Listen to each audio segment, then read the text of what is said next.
Vamos con problemas de interpretación de gráficos. Aquí tenemos un problema que salió en el año 2020 en física. Dice, la sonda Parker, en inglés Parker Solar Probe, es una nave espacial en órbita alrededor del Sol que tiene como objetivo acercarse mucho a la superficie solar. La siguiente gráfica muestra cómo varía la distancia de la nave al Sol a lo largo de los primeros 1000 días de misión e indica los instantes A, B y C. Bueno, te pone 3 puntos, el A, el B y el C. Las unidades utilizadas para medir la distancia a la superficie del Sol son los radios solares. Es decir, esto de aquí son radios solares. Bueno, pues aquí vemos, aquí se representa distancia y aquí se representan días. Observe en la gráfica los momentos de máximo acercamiento al Sol de cada órbita y determine cuántas vueltas completas ha realizado la nave alrededor del Sol en estos 1000 días. Completas, vueltas completas. ¿Cuánto mide el eje mayor de la órbita entre los momentos A y C? Indique el resultado en radios solares. A ver, lo primero es que hay que entender qué está haciendo esta sonda. Esta sonda parece ser que tiene una órbita elíptica alrededor del Sol. Entonces hay momentos que se acerca y hay momentos que se aleja. Por tanto, una órbita entera será cuando está muy lejos, se acerca y cuando vuelve a estar lejos, entonces ha dado una vuelta. Es decir, aquí está lejos, se acerca, vuelve a estar lejos. De aquí a aquí sería una vuelta. 2 vueltas, 3 vueltas, 4 vueltas, 5 vueltas, 6 vueltas, 7 vueltas y se vuelve a acercar. O sea, 7 vueltas y media. Pero como nos pregunta cuántas vueltas completas, pues habrá dado 7 vueltas completas. Eso se deduce directamente del gráfico. Simplemente viendo eso, que una vuelta completa es que está lejos, se acerca y se vuelve a alejar. ¿Qué más? ¿Cuánto mide el eje mayor de la órbita?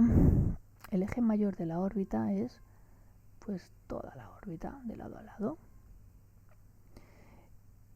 Entre los momentos A y C. En el momento A, que es cuando está más cerquita, podemos considerar que este es el A y este es el C. Está más o menos a 10, 20, 30, está en medio del 30 y el 40, pero vamos a considerar que son 35 radios solares. Y en el momento C, este sí queda justo a la línea, está en 200. Entonces tenemos de aquí a aquí hasta la superficie del Sol son 35. Luego tenemos el Sol, que serán 2 radios solares. Todo el diámetro del Sol son 2 radios. Y luego tenemos de aquí a aquí, que son 200. Que la distancia esta total, el diámetro este, o el eje mayor de la órbita, será 237 radios solares. Como veis, no hemos aplicado ninguna fórmula. O sea, esto simplemente era observar el gráfico y deducir ahí los datos. No teníamos que saber nada de física.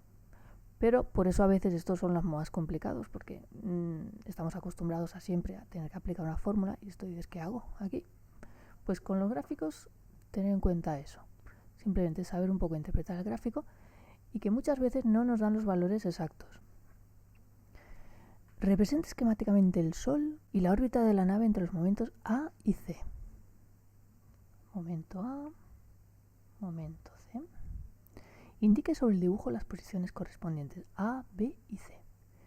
Pues A es cerquita, B es lejos y C pues aquí en medio, por ejemplo. Sitúe la nave en la posición B y dibuje en ese instante los vectores de velocidad y aceleración de la nave. Vamos a cambiar de color. Bueno, pues imaginemos que aquí está la nave. La aceleración centrípeta siempre va hacia el Sol y la velocidad pues iría hacia allí, hacia la derecha. ¿En qué posición la velocidad de la nave es máxima? Justifica la respuesta indicando el principio físico en que se basa. Según la segunda ley de Kepler, un vector dirigido desde el Sol a la sonda barre áreas iguales en tiempos iguales. O sea que cuando está cerquita barre este área, cuando está lejos el área tiene que ser así más finita porque estas dos tienen que ser iguales. Por tanto, cuando está cerca se mueve a una velocidad más rápida que cuando está lejos.